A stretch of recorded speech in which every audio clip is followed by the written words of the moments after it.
ចាសួស្តីចាពុកម៉ែបងប្អូនចាក្រោយពីបានងើបមកពីព្រលឹមមកចានាងខ្ញុំបានរៀបចំជាមួយនឹងផ្កាឈូកស្រស់ដើម្បី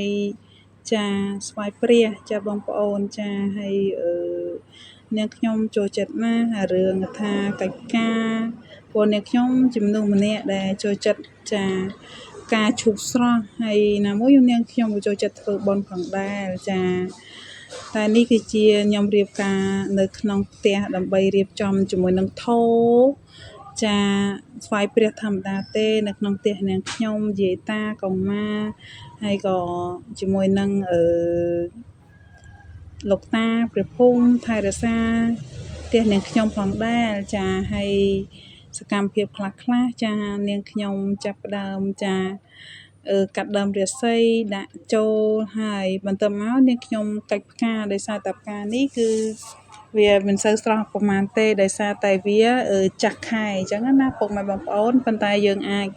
កាច់ឆ្នៃយកទៅចាស្វាយព្រះបានថ្មីអញ្ចឹងណាបងប្អូនចាយើងកាច់ភ្លាមយើងលក់ភ្លាមឬក៏យើងចាយើងស្វាយព្រះភ្លាមចាផ្កានៅស្រស់ស្អាតទេពុកម៉ែបងប្អូនចាហើយការដើមចាស់សបល់វាអញ្ចឹងឯងពុកម៉ែបងប្អូនចាបើដើមថ្មីចេញមកគឺវាលក្ខណៈថាវាសម្បល់វារាងស្អាតអញ្ចឹងណាប៉ុន្តែនេះតាពាំងមួយហ្នឹងគឺវាចាស់ដើមហើយ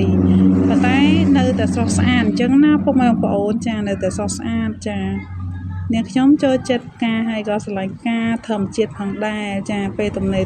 នេះខ្ញុំតែងតែចាទៅមើលចាស្រកស្រែចំការឈូកផ្សេងប៉ុន្តែមួយរយៈនេះនាងខ្ញុំមិនសូវបានចេញពីផ្ទះទេនាងខ្ញុំនៅក្នុងផ្ទះចាហើយក៏កាច់ផ្កាផងដែរ